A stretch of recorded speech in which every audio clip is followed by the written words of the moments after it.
Hello, hello. How are you, Keith? I am doing well. This is a good day for me.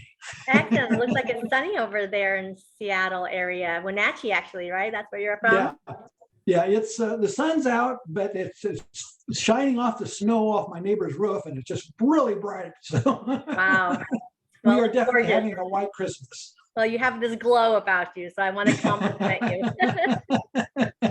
Well, let's get this ball rolling. Welcome to the virtual book launch party for Searching for Eden, written by Keith Madsen. This is actually a recording of the book launch.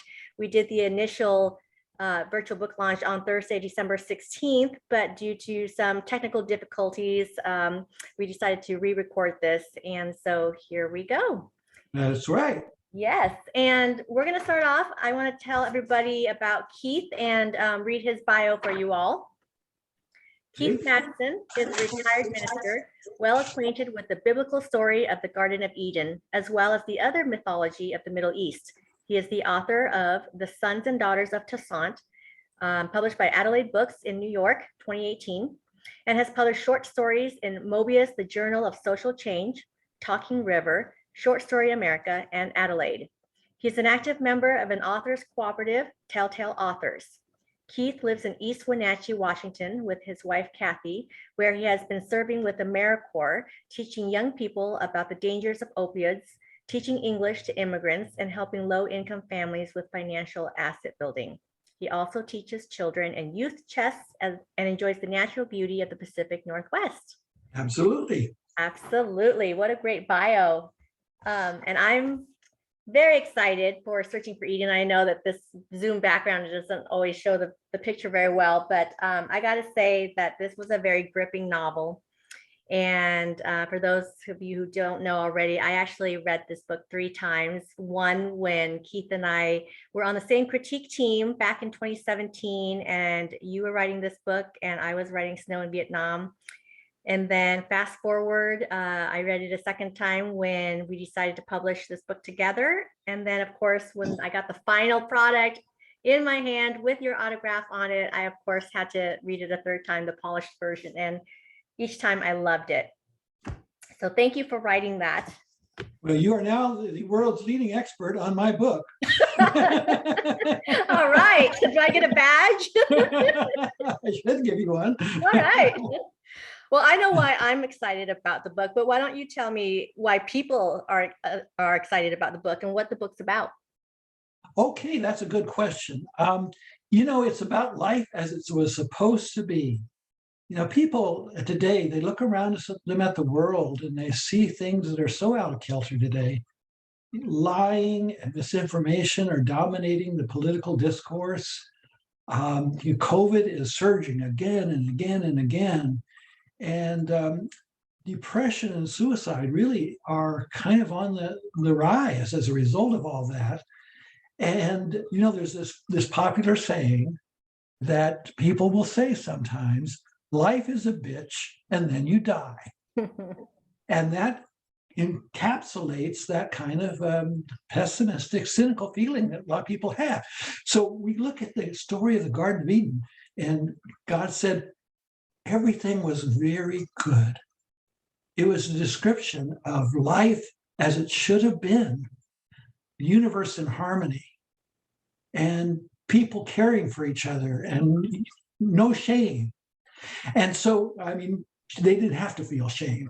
Mm-hmm. So I think that they're getting excited about it because it presents a vision that life could be good again, and that people can restore the goodness of life. That's what Evan and his friends wanted to do.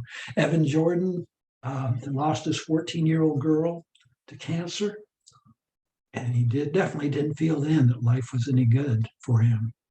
And so he went searching for something that was better. His daughter had talked about the Garden of Eden, how much she loved that story. And so he wanted to say, well, could that still be real? And he comes across a young woman, archaeologist, Jessica Santiago, his love interest, as it turns out. And she has had a bad experience with love because, she had been married to somebody who abused her. and she didn't know if she could trust again. So she was searching for trust, searching to restore trust in life and in love. And that was part of her search for Eden. And then they have a 14-year-old prostitute whose mother was an alcoholic and couldn't provide for her. So she had to do it on her own. And that's how she did it. And she was taking care of her mother. She was the mother to her mother in many respects. And so, she is searching for, I think, really for her childhood again, to get back to that innocence. And they come across others that are searching for things. Afsana, who is a Iranian woman who is jailed because she killed her rapists, a man trying to rape her. And so she was, on murder charges, and she was trying to escape that. And a couple of other Iranian people that are, searching for life as it's supposed to be. I mean, Iran and Iraq, the center of political intrigue and hostility in our world, was the site of the Garden of Eden. And now look at it. So that's what the book's about. It's bringing back that goodness of life and hope for the goodness of life that people need to feel. That's a very powerful story. And what I loved about it was that anybody can relate to this book. All your characters are going through something. One person was raped, one person was going through a divorce and was trying to find love again. I mean, how many of us, have lost loved ones to cancer, or as a child, or even now as an adult, we find loss or feel lost sometimes. So I just loved your book. And like I said, I've read it 3 times, and each time I've read it, I fall in love with it even more because the characters come to life and they have an arc, they progress in their journey. And then I discover little nuggets that I didn't even think about. So this is one of the books that actually makes you think about it after you've finished reading it. So you told us a little bit about what the book's about, but what really inspired you to write this story? Because it's a timeless book. We're always going to have political problems or whatever in this world, and we're always going to be hoping for that Eden for ourselves. Yes, absolutely. Well, there are 2 sources of inspiration for it. One is, I am a retired minister, and I dealt with a lot of families that have lost loved ones, young kids, parents, everybody. And when that happens, it's like, can life be good again after you've lost somebody? Is there life after that kind of mourning? And so I've dealt with a lot of those situations. And so that I put into the story that Evan had, right at the beginning of the book, where he lost his teenager daughter. The other inspiration was the sense of, looking at the world as it is, and the world as the Bible originally said it was supposed to be, and seeing that huge disconnect. And, we have the feeling that we want to get back somehow that goodness. And I think that's what people are especially longing for right now in the midst of everything that's going on. And so that was the second inspiration of the book. Wonderful. So we've talked about the book, and the viewers are hearing what we're saying, but I think it'd be super special if they can actually see and feel this book. I think you have a trailer that you created for this, and I would love for us to see that. Certainly, we will take a look at that trailer here. Okay, so the trailer right there. And let's get that thing started.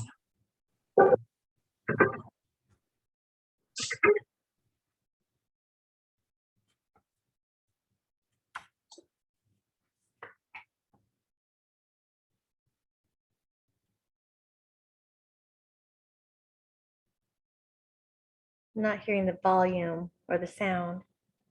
Okay, so what I need to do is, okay.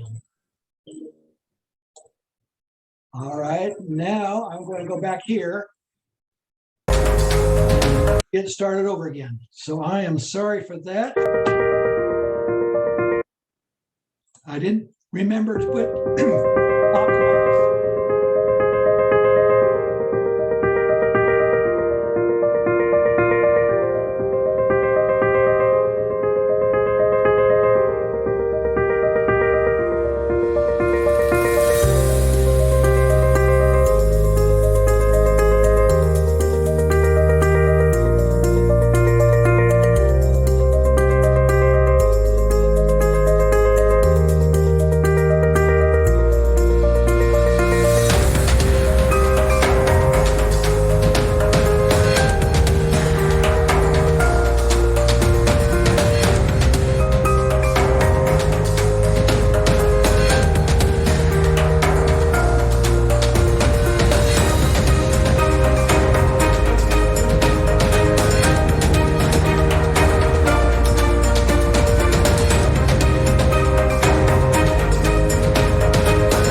I gotta say, that just gives me chills. Just the music itself is beautiful, right? But to start off your trailer with the for sale sign hanging on a human body, that just chokes me up. And it just goes to show you how much power a lot of us don't have in this world. And the other piece that really triggered for me was the soldier pointing a gun, you know, and it feels like he's looking right at you and he's pointing that gun right at you. And I'm getting choked up again because obviously it makes me think of my own personal story, which is, you know, surviving the absolutely war. Yeah, you know, that soldier, I think, is very reminiscent of all the wars that have happened, especially for you, I'm sure, having your mom coming out of the Vietnam War and you as a little baby at that point in time, little child. And I just think that we all, like you said earlier, we all relate to it in a different way. And the idea of, you know, a woman's body being for sale, you know, of course, not every woman becomes a prostitute, but I think many women nevertheless feel like there's a price on them according to how attractive they are or not. You know, that there's a commercial value that's put on them. And so I think that's part of what we need to recover, is a sense of the value of each human being, not related to sex or beauty, but just for people being valuable. Yeah, we've got to get ourselves back to the garden. Yes, that's right. And That's speaking right. of which, your son and daughter-in-law recorded a song Yeah. that I would love for you to play. I think that's a special treat for us to see. And I got to be honest that I've watched the 2 YouTube videos of that song. One by, well, we'll go into this a little bit further, but I honestly, don't mention honestly, names. I think your family's version was the best out of the 3. Well, thank you. I actually conveyed that to my son yesterday on the phone, and he was very pleased, of course. So let's watch this, and I'll make sure that I'm on Optimize. Yes, we are on Optimize. So let's get that. Well,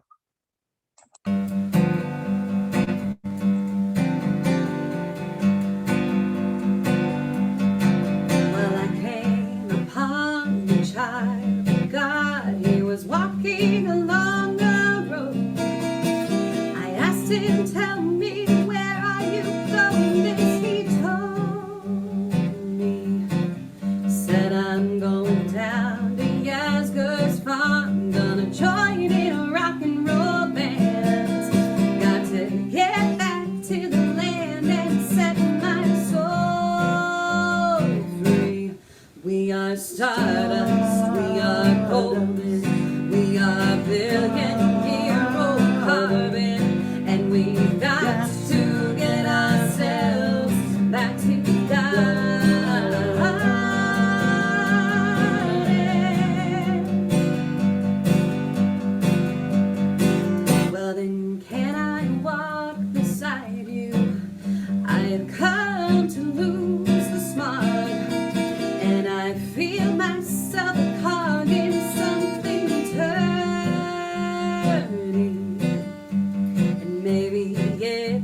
time of year, and maybe it's the time of man.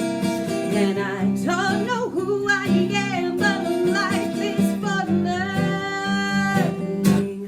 We are stardust, we are golden, we are billion heroes carbon, and we've got to get ourselves back to the garden.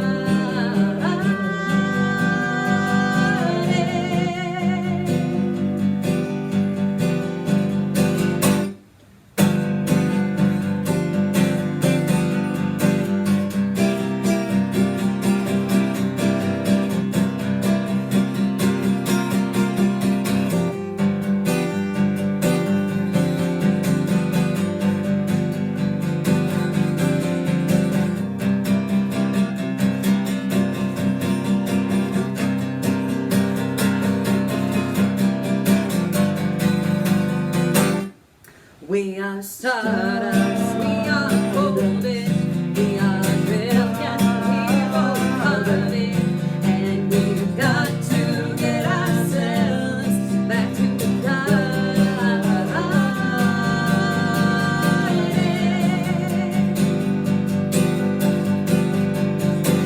By the time we got to Woodstock, we were 500,000 strong.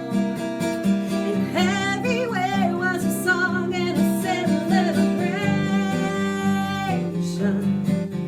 And I dreamed I saw the bomber jet planes riding shotgun in the sky, turning into butterflies above our nation. We are stardust, we are golden, we are caught in the devil's bargain, and we've got to get ourselves back to the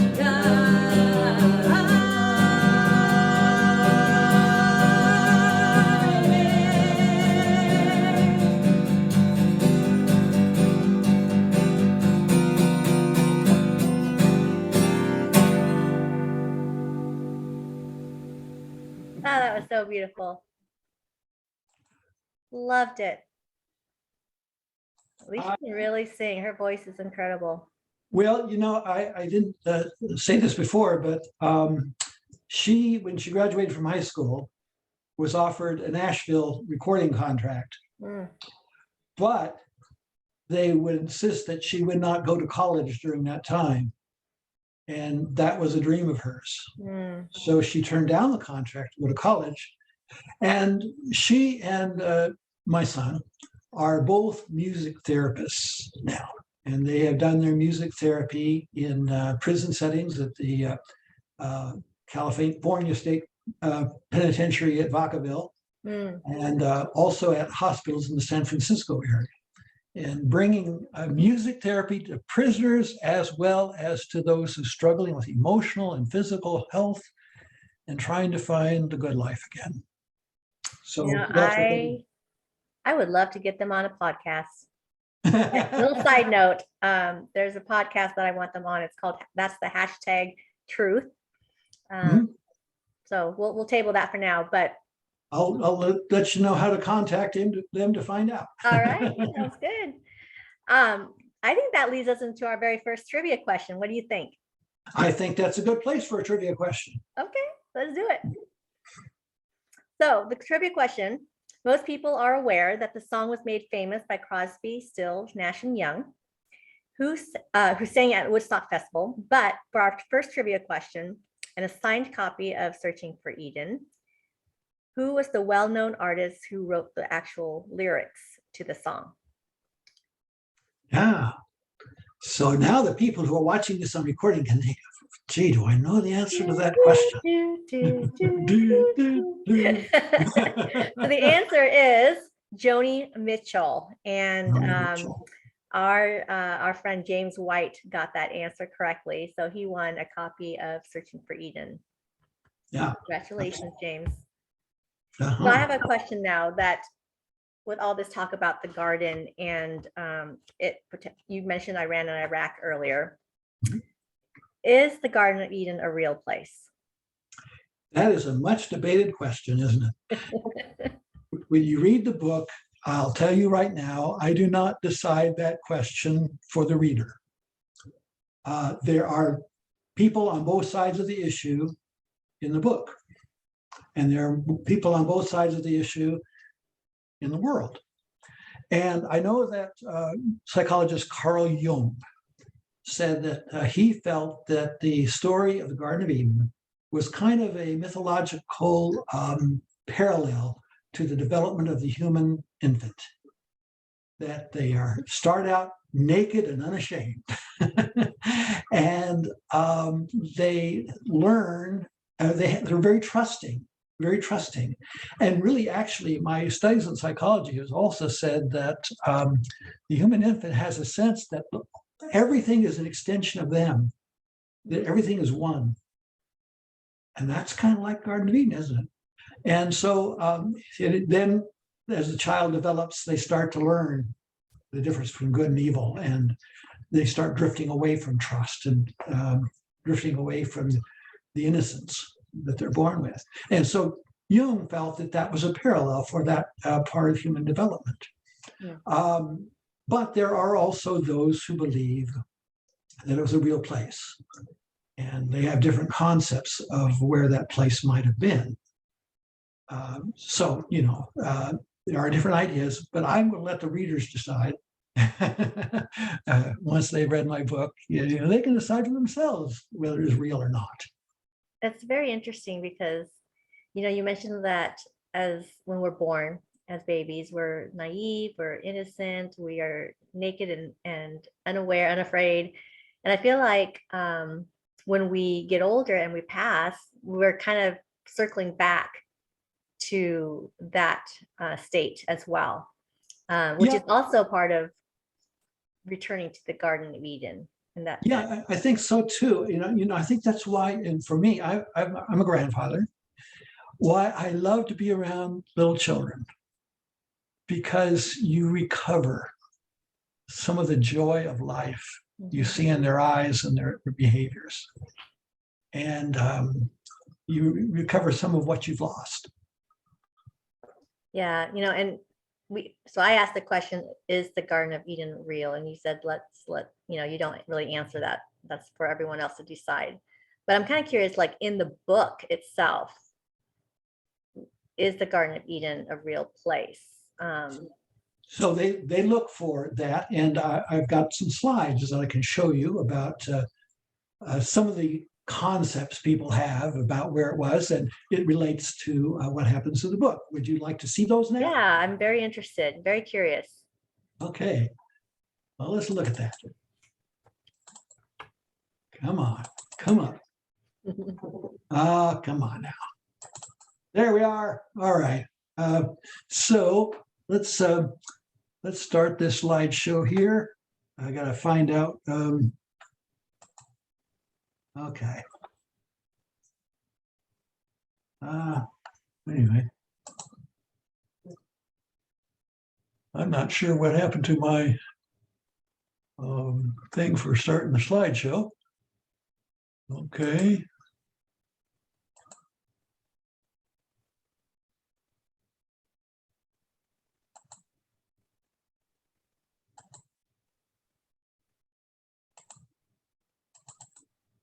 Oh, all right. It looks like down in the, there you go. I got it. My technology.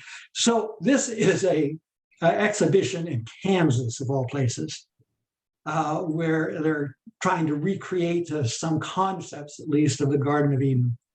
And I was raised in Kansas, and I've lived most of my life there. But the Garden of Eden is not in Kansas.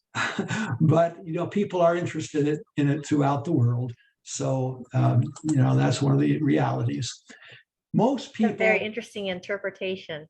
Yeah, it really is. It's kind of a strange interpretation. A lot of the people who believe that it was real point to the fact that the Tigris and Euphrates would go through there, and the Persian Gulf is where those rivers emptied. And so they think that the Garden of Eden is submerged underneath the Persian Gulf. And if it is, of course, it's just been totally wiped out of any evidence whatsoever. But You think of Atlantis. yeah, basically. Near the Persian Gulf, there is, in Iran, at Bushehr, one of their nuclear energy sites. And that plays a very important role in the book. Because as Jessica and Evan and friends search for the garden, they find themselves near nuclear energy sites. And that they get compromised and they get kind of involved in the tension over nuclear energy in Iran. And this is one of the nuclear energy sites. And Iran, of course, insists that this is just for nuclear energy. And some feel like it is a place to manufacture nuclear weaponry. So that's where a lot of the tension comes in. And we do have that contrast between this area so close to the Garden of Eden and the present day tensions that are occurring in our world. Also in the Persian Gulf is an island called Bahrain. And Bahrain is an island nation now that was once called the land of Dilmun. Dilmun was described as this ideal place where the birds don't even get upset about anything. They're just happy and harmonious all the time. And old people don't feel so old. And as they're going around, they don't feel decrepit, and they don't have all these physical issues. And it was an ideal place. And in the middle now of Bahrain, once Dilmun, there is this tree. And this tree, the locals call the tree of life. It is in the middle of a desert. And in the middle of that desert, there's no evidence of how this thing stays alive. Where's its source of water? Where's its source of nourishment? People don't know. And there are even locals who will say that periodically they believe that angels are guarding this spot. So the tree of life. And this also plays a role in the book because they visit this tree and talk about its meaning to them. How old is this tree? Well, in reality, it's only about 400 or 500 years old. It's a mesquite tree.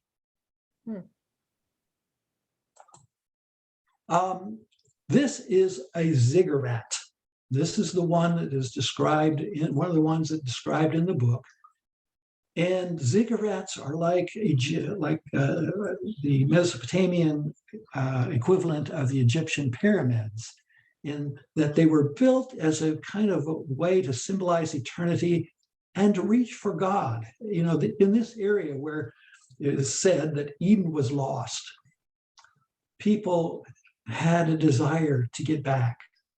And so they thought that if they built their way up to the top of structures like this, they'd be closer to God and get in touch with God more easily. So this ziggurat is one of the ziggurats that are referred to in the book. And how many do you think we have left in this world? They have maybe a little over 100, I think, but there used to be many, many more. And the reason why there aren't as many as there used to be is that it is such a center of war. And a lot of artifacts of ancient life have been destroyed by war in this area. Some of them by ISIS. ISIS has done it intentionally because they thought that these were symbols of idolatry and anti-God. And so they destroyed a lot of these artifacts. But others were destroyed just by the matter of fact of war. Now, this one is at near the city of Ur, which is the city that is associated with Abraham. Abraham is described as the father of the faithful for Christians, Jews, and Muslims. So it is a way of bringing together those three faiths. They are all consider themselves to be descended from Abraham. And this is near the city of Ur, where he originated. Now, Ur is not far from these other sites for the garden, which is another evidence that the garden is near, because Abraham was a very early character in biblical history. Now, one of the things you notice too on this one is that there are a number of military vehicles nearby. And Jessica, when she came by this particular place, was very upset with that, because here in the midst of their search for Eden and search for the way things used to be, and her beloved archaeology, there were the forces that destroy it all, the military forces. You know, it kind of brings a little aha light bulb for me, in the sense that, you know, if the Garden of Eden was a real place, and it's here in Iran, which is where there's a lot of Christians, I would presume, but you don't often think that there's Christianity in Iran or Iraq, in that area, you know. But in reading your book, I learned that that's not the case. There actually are a lot of Christians living there. Yeah, that's right. Because actually, in the book of Acts, when it talks about Pentecost, it talks about Christians or Jews from throughout the world who came for Pentecost and then came to a belief in Jesus. And some of those were from Persia. And Persia is the ancient name for what is now Iran. Mm-hmm. And also, as the church developed, Christians developed, there were Christians in Iran and Persia, and they were called Nicolaitans. And the church in the general felt that, they didn't think right about who God was and who Jesus was. And so they declared them to be heretics. But I feel like the whole process of declaring others heretics is one that's very fallacious. And that we need to understand that we all have our different perspectives and we learn from each other. And that's true of Jews, Christians, and Muslims as well. We got to start learning from each other and not figure like we've got it all together in one good package all by ourselves.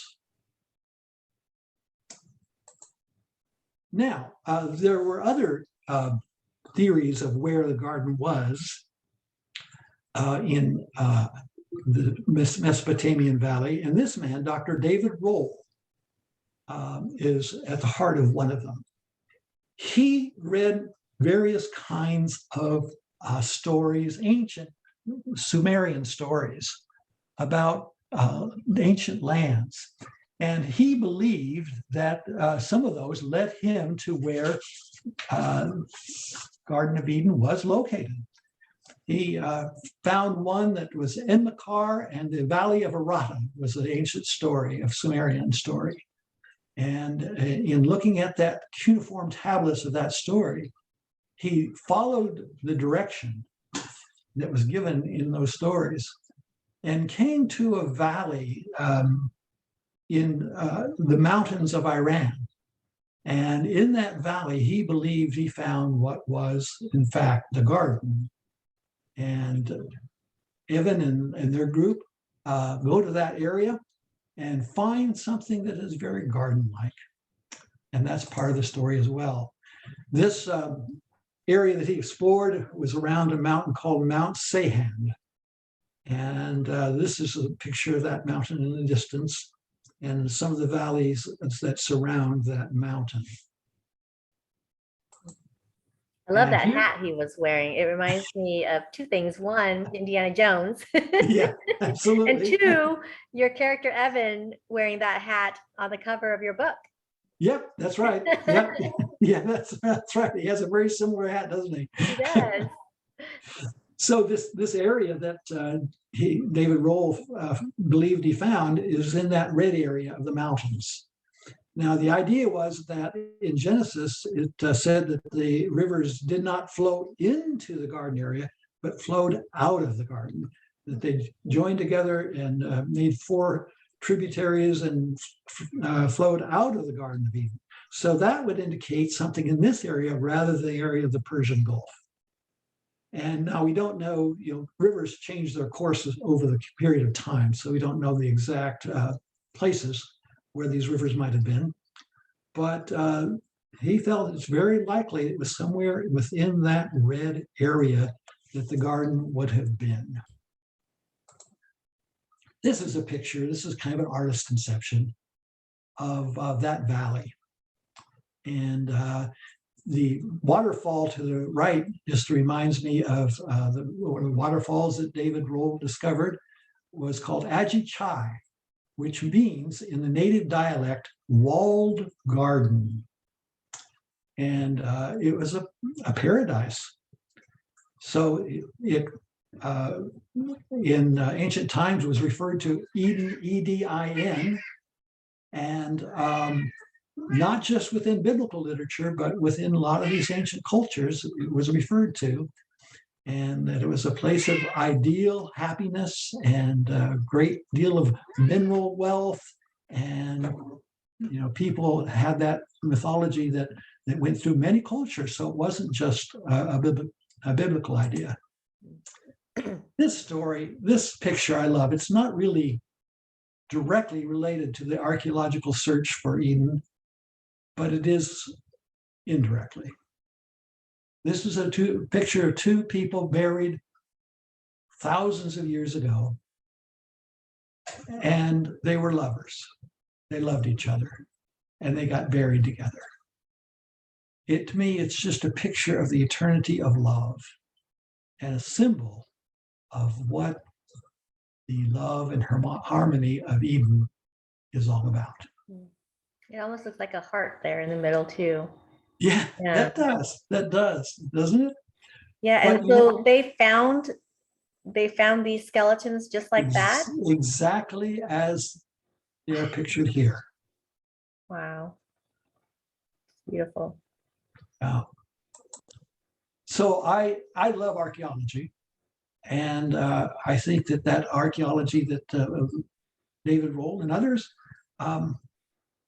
really gives a sense that if there wasn't an actual place, maybe there was a place that inspired the story.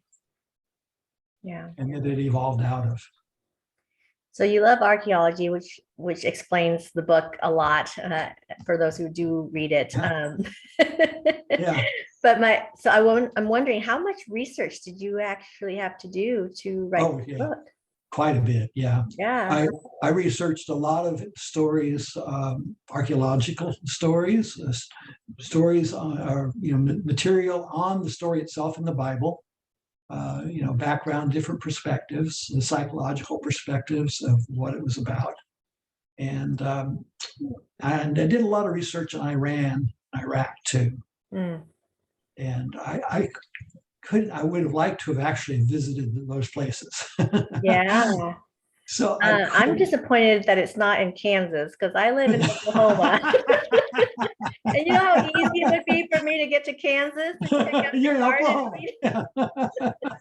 Darn.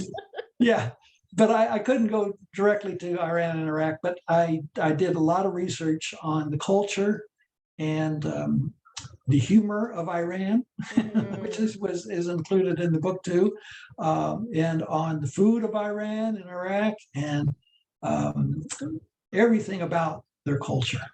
And I wanted to make it sure that it's just felt as real as possible. It was very well written. And I got to say, one of my favorite characters was Dr. Goldman. Yeah. Yeah, he knows his stuff. And I think that's you coming through in your love for archaeology and your research of history and that kind of thing. So beautiful character.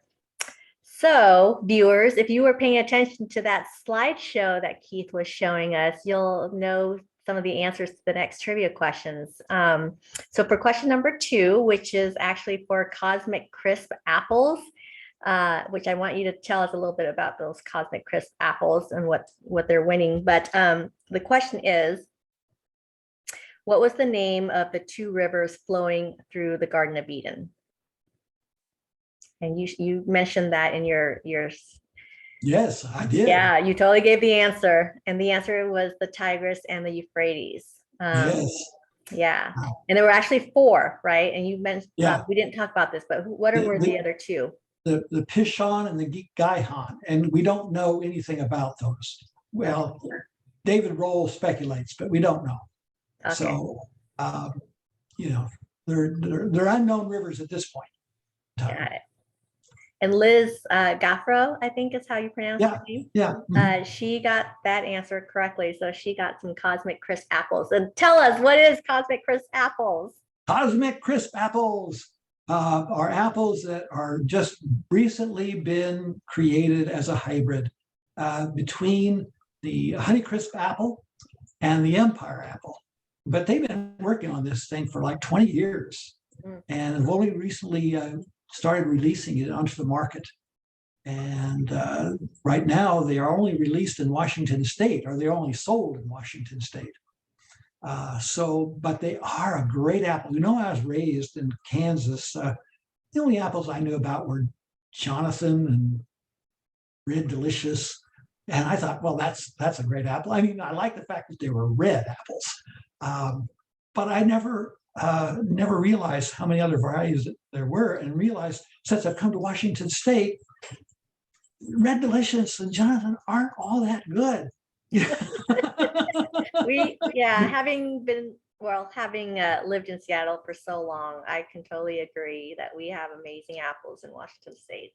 And if the apple was indeed what was given by Eve to Adam, I'm sure it would have been a Cosmic Crisp. I've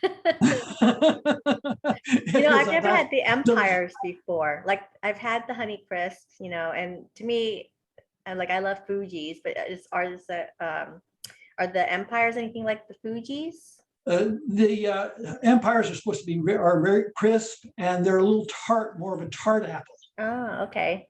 And the Honeycrisp, of course, is also very crisp, and it's a sweeter apple. So it's combined that it's kind of a sweet tart flavor. And I've had a number of these, and they're great, and they're red like they're supposed to be. So yeah, when I think of tart, I think of the Granny Smiths, but the Granny Smiths are good in pies. Yes. And I too had only Red Delicious apples growing up, even though I lived in Washington State, because I think that was more readily available and it was cheaper. And my mom would get that all the time, and she would peel the skin off of me because they're so thick. And then she would put them in the refrigerator, keep them nice and crisp and cold. And that was the only way I would eat those Red Delicious apples. But, yeah. Okay. That's great. And I think that we also have a third trivia question that kind of ties into that. And I feel like I might be bouncing around a little bit, but we talked about searching for Eden, and there's another book actually that is about Eden. Another novel. Yes, another novel. I mean, there's been books and songs and stories, whatever, about Eden, but there's one that I'm thinking in particular, and it's actually about the same theme: loss of innocence, exile. And I think if we can go into that third trivia, what do you think? This is for the Woodstock album. Yeah. So this author felt this was his epitome of his writing. It was the piece de resistance, so to speak. And yet he was one of our American history's greatest novelists. So who was it? It was John Steinbeck. Yes. East of Eden. East of Eden. And I've never read that book, actually. I've heard about it, and what I know him from is the great what was it, the Grapes of Wrath? Yeah. And I don't remember if that was the book that he won the Nobel Prize for or not, but there was another one, Of Mice and Men, and others. He has had a number of books that he's authored, of course, but he thought East of Eden, that was the best one, but from his perspective. Yeah. And who was the winner for that? Carolyn Hines, right? Was winner for the Woodstock album for that question. And it's on the way to her right now. Oh, I've already sent it to her. Duck. So, little segue here. Can we get a reading from you, Keith, from Searching for Eden, and I would love to do that. I would love to do background that. on the story? Yeah, this is actually, you normally don't want to take a reading from near the end of your novel because it gives away certain things, but I just love this segment, so I'm reading it anyway. So enjoy it.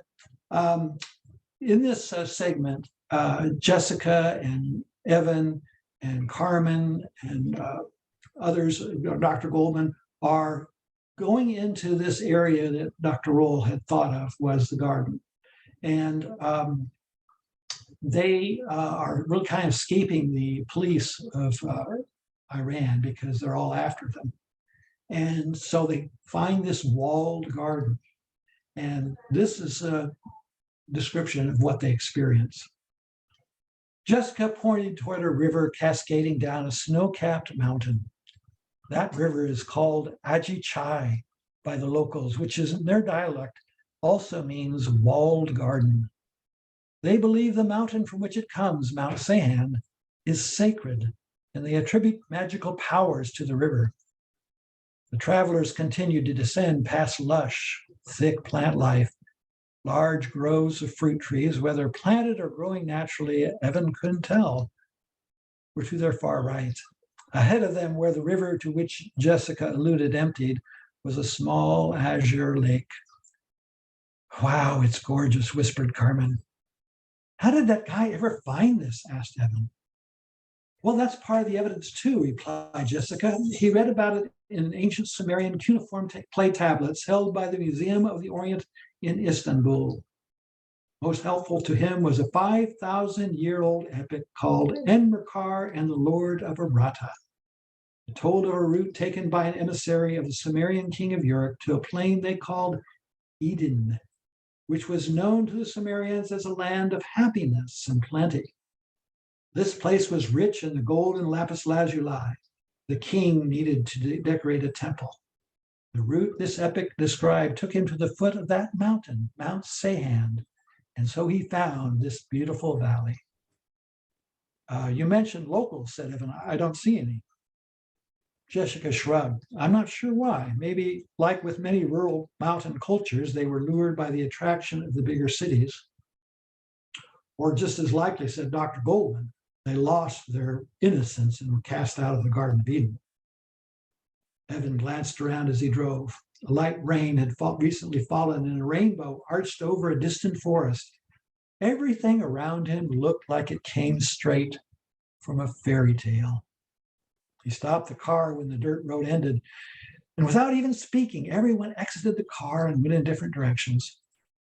Evan, for his part, walked past several fruit trees to a small path which meandered into a thick forest. As he wandered leisurely down the path, the smells of the forest, the pine, the decaying mulch, and moist earth filled his nostrils and intoxicated his spirit. Birds of an infinite variety in colors sang and flew overhead. Their voices seemed to be less ones of screeching warning than of exuberant celebration of life. Voices that provided the harmonic background to a world which blended as one. Suddenly, a large bird landed on Evan's shoulder. He sucked in his breath and for a moment thought of pulling away and waiting and swatting at the invader. But just as the thought came to his mind, he froze in place. The bird was perhaps 10 inches tall and was black with both red and blue markings. He showed no skittishness about having landed on a life form so much larger than he. He simply looked Evan in the eye and cocked his head to one side, as if he just asked a profound philosophical question. Evan noticed the sharpness of the bird's beak and considered how easy it would be for the creature to use it as a weapon, jabbing at Evan's eye and blinding him. And yet Evan deliberately put up no barrier to such possible assault. Rather, he slowly lifted his finger to a place in front of the bird's head, and the bird responded by rubbing his face against it, as might a common house cat when greeted by his owner. And as suddenly as he had arrived, the bird flew away. The flowers Evan saw along the path may not have been as forward, or at least as mobile, as the bird had been, and yet in their own way, they also invited Evan to come close. Their colors were vibrant, and try as he might, he could find no evidence of gnawing insects, disease, or the discoloration that comes from inadequate nutrition. They would have been the pride of his wife's garden. Evan smiled. This was the place where Sarah would have settled, at least until he came along and pointed out other places to go. Was this the place Sarah had pictured in her mind when she had asked him to read about the garden? Evan could certainly feel her presence. But for the first time, sensing that presence was not accompanied by sadness, it was accompanied by a feeling of peace, a feeling of acceptance that life had gone on unabated. Evan continued down the path and came to a rock formation. As far back as he could remember, he had never come to a rock formation that did not invite him to climb it, and that is what he did. Each step upward invited another until Evan came to the top, a rocky crag that extended over the lake below. The water was so clear he could see fish swimming in large schools well below the surface. These were not tiny, newly spawned fish, but large ones, which, if caught, would overflow a skillet even when filleted and trimmed. And yet catching them in such a place would seem a violation, not of human law, but of a divine system. As Evan breathed in the freshness of the air around him and felt the warmth of the sun shining down from a now nearly cloud-free sky, tears came to his eyes, and he did not know why. He brushed the tears away and scanned the view before him. From the grandeur of the mountains encircling him to the thick green forests, the pristine lake, and the rich soil that gave life to a more varied biome than he had ever remembered seeing before. All the life around him fit together perfectly. Some movement at the water's edge down below drew his attention. Carmen emerged from behind some trees, fully naked, and carrying an equally naked little Amina. Jessica, also having shed all her clothing with the exception of the cast which remained on her leg, followed right behind. Evan's initial reaction was to turn away.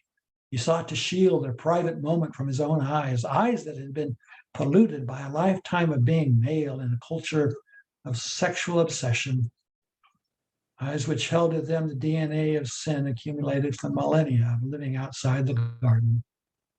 But then Evan remembered a passage from the Bible, a passage originally read for his mind, but which now spoke to his spirit. They were naked and were not ashamed. As Evan looked down at the females at the water's edge, he saw no shame. Carmen frolicked in the cool, clear water, diving underneath the surface, only to emerge again in a leap, lifting the lake's waters toward the heavens. As she did, Evan could see the cleansing permeating the young girl's spirit. Her lithe young body, so quintessentially female, was declaring its emancipation from what necessity and human lust had pressed it into becoming. She was emerging as an entirely new creature. And yet she was also an incredibly old creature, a reflected image of womanhood's beginning. A smile on her face and the giggle in her laugh was the smile and giggle of a little girl, unweighted by her past and alive with a love for life. Carmen once again dove beneath the water and emerged like a leaping dolphin that fully expected to leave the confines of the earth. Evan saw it all as a hymn of praise to God. Amina stood waist deep in the water closer to the shore, and Evan was amazed that her eyes, once seemingly so old, now sparkled. She watched the girl who had carried her into the water and sought to mimic Carmen's actions. Only instead of leaping up high once, she made a series of little jumps while she spun in a circle and splashed the water.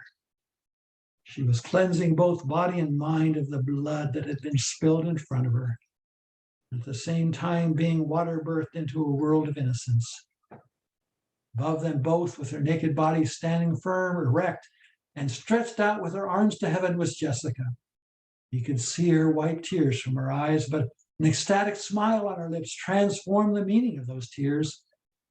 She stood as if an only recently sculpted masterpiece of her creator, emerging from the rock on which she stood and the plaster of her cast to flow alive into the heavens.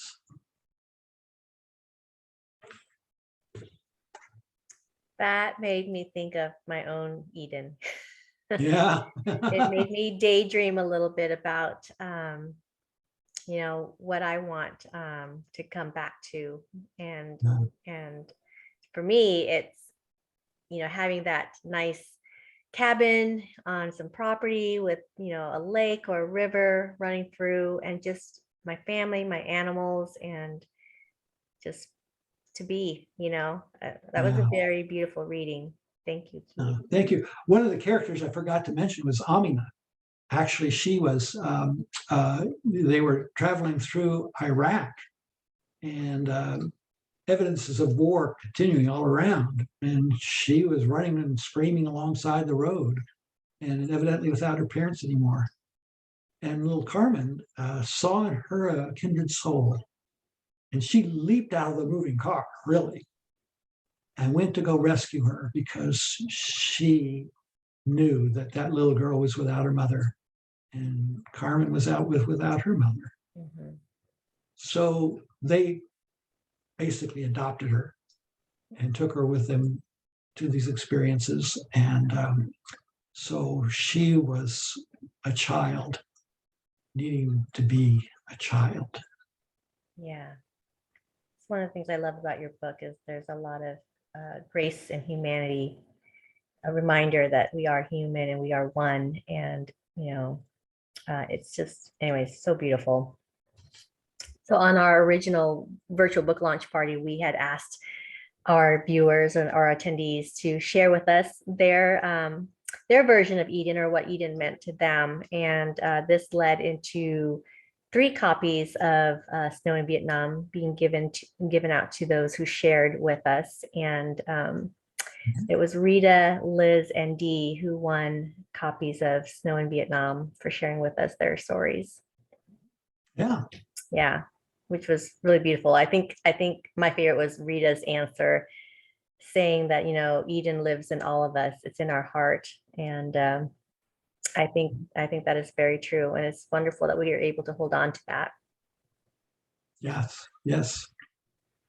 Okay, so the last trivia question that we had was, and this cracks me up, name the archaeologist from London who reasoned that the garden was near the headwaters of the Tigris and the Euphrates, right? And Liz won that answer, and I love her. Liz, if you're watching this, the guy in the cool hat. Yes. And that was what, Dr. Roll? Dr. David Roll is his name. Yeah, but nobody could remember Dr. David Roll. Oh, but he did have a cool hat, like we said. Yeah, the guy with the cool hat. That's the answer. Well, congratulations, Liz. I love your answer. Yeah. I actually have some more questions for you if we have the time, Keith. Okay. All right. So I told you my favorite character was Dr. Goldman. Mhm. What was your favorite character? They were all my children. You don't have favorites among your children. Smart answer. But you know what? The book has been written. They're not going to haunt you. Well, I tell you, it depends on where I'm at a given time. Evan is somebody that I really identified with, just a person in terms of personality. Dr. Goldman, in his interest in archaeology and the ancient Near East and the biblical history of that, I identified with that. But really, maybe my favorite character actually was Carmen, because I think Carmen was one who is a survivor.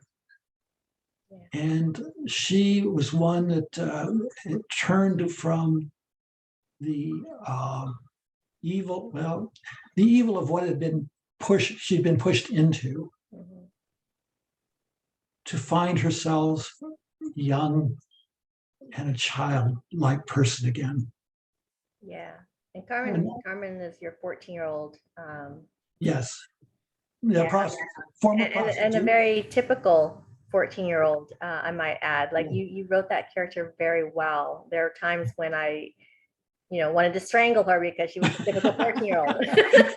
And then there were times that I just wanted to embrace her and hug her and say, it's okay, So I had all these emotions, these range of emotions, which is exactly what a book and a character should do to their Yeah. readers, Yeah. So Yeah. again, I mean, I love the book. Yeah. What was your writing process like? Because we met in 2017, like I said, and Yeah. started this critique journey with each other. But I believe you started this earlier. Yeah, I started, I think, 2014, 2015, and I wrote it then as an ebook, and it was just an ebook, and it didn't do very well.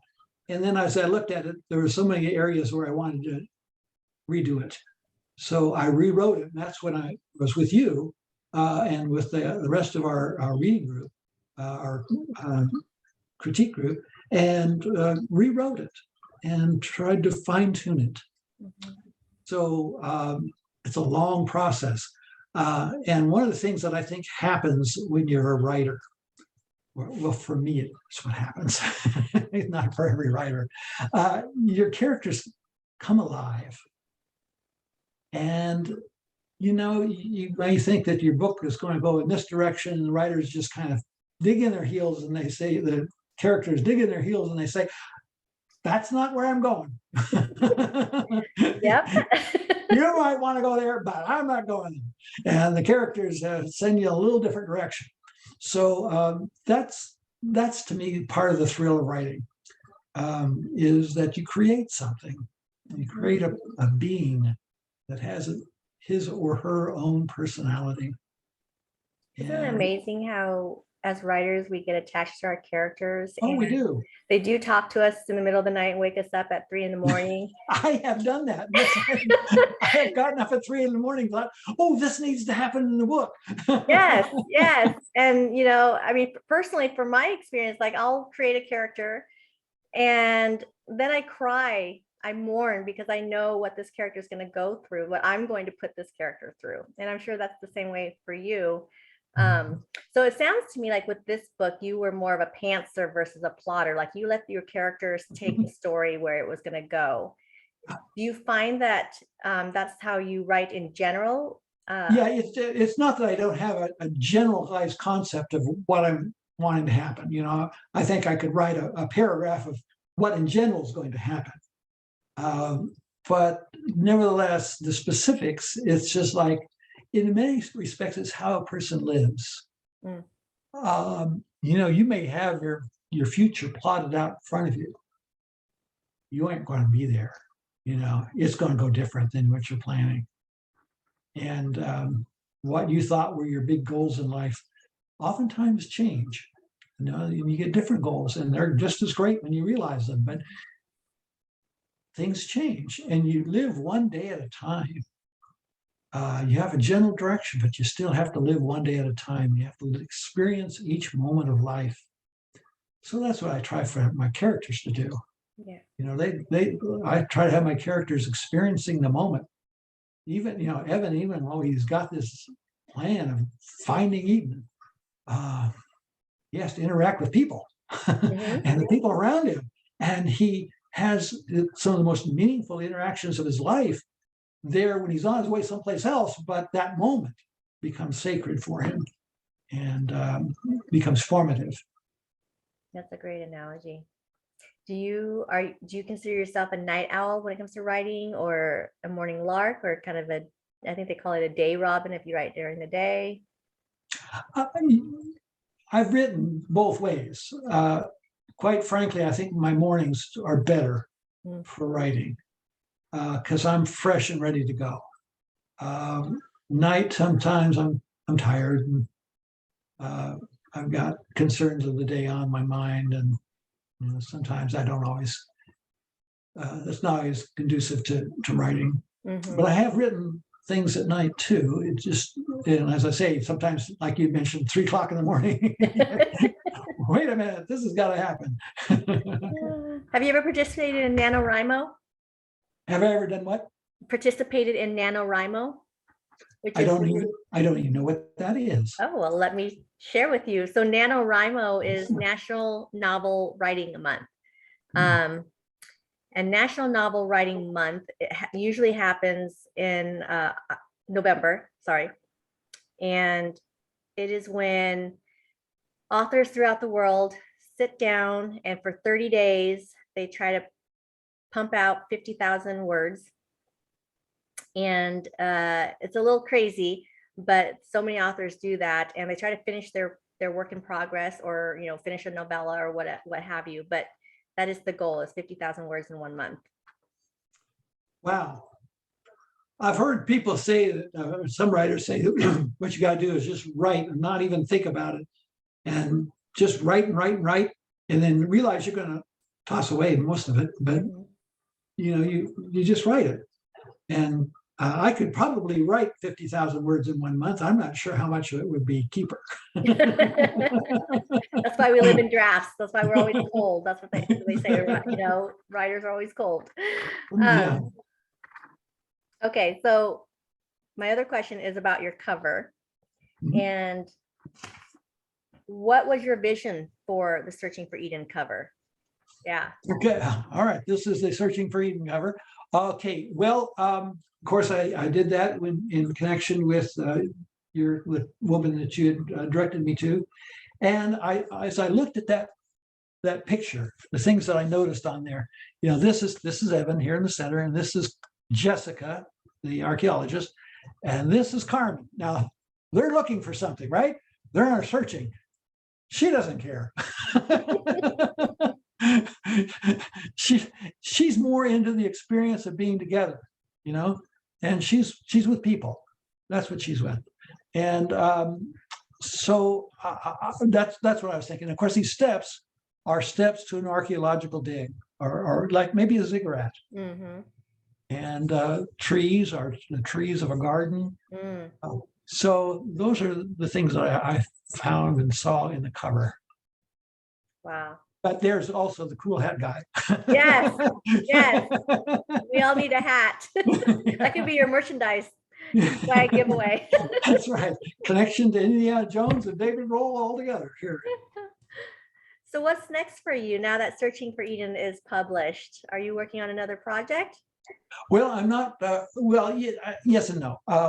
The authors that I associate with are working on an anthology of short stories, and I've got a contribution or two in that one that will make it into that one, I think.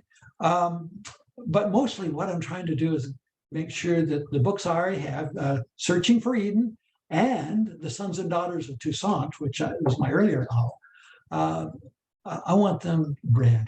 I want people to love them. It's not about selling books and making money so much as it is about having people read what I've written and love what I've written. Yeah. As I mentioned before, the characters are my children. The book is my children. The story is my child. Yeah. That's why I want people to love my child. We love our book babies. That's right. So that's what I'm going to do. I'm working mostly on marketing, on helping people to know about what my book is about and learning to love it. Yeah. And a lot of the people who were with the live launch were talking about how much they loved the characters and what they read. Yeah. I would definitely agree with that. I'd like to know a little bit more about this anthology, though, that you're working on. Who's it with? What's it about? When is it going to come out? Well, you and I and several other authors, about 12 of us, that are part of a group called Telltale Authors. And we support each other and learn from each other and love each other. And, that's our group. And these are a book of short stories from these authors. And it's all around the general theme of revealing secrets, the secrets we have in life, and learning these secrets. And so I'm interested in how that's going to develop in terms of these individual short stories. The target date for publication is October 2022. And right now we've got all the stories in, and the people who are serving as the editors are reviewing which ones to have in the book, and we're trying to decide marketing processes. And I think that's kind of an exciting stage to be at with those short stories. Yeah, yeah. So where can people find you and your books so that we can keep tabs on what your next projects are and when this anthology is coming out? Yes, well, I'm on Facebook, and I'm on Instagram at Keith the Writer Guy, is my Instagram title, I guess you'd call it. And I'm on Facebook, and I have Keith Madsen Author, which is a Facebook page also, and keithmadsen.com, which is my website. So those are always all places that I could be found, and love for people to be in touch with me and let me know what their thoughts are and argue with me or whatever they want to do. Excellent, excellent. Well, and folks, if you want to get your own copy, it's available on Amazon. It's available on pretty much any online retailer, any platform. Just search for Searching for Eden by Keith Madsen. And please be kind if you love it, write a review. Even Absolutely. if you don't love it, we as authors still appreciate constructive feedback. Yeah, absolutely, absolutely. Yep. And yeah, reviews on Amazon or Goodreads or Book Club, anywhere, Barnes and Book Noble. Club. That's right. Yeah, all those places. Be great. Yep. Well, is there anything else that we didn't cover, Keith, that you want to share with us? I think we did a good job. I think you did a great job. We deserve a drink, maybe some champagne and some apples after this. What do you say? There you go. There you go. All right. Okay. And yeah. All right. Thank you very much, Amy. And thank you, people, for coming and listening to this on YouTube. And I hope that you really found it worth your while. Absolutely. We hope so too. And thanks for joining us. And if you have any questions for either one of us, feel free to hit us up on social media. Just Google us or Bing us or whatever you use for your search engine. You'll find us. Okay. All right. All right. Goodbye, everyone. Goodbye.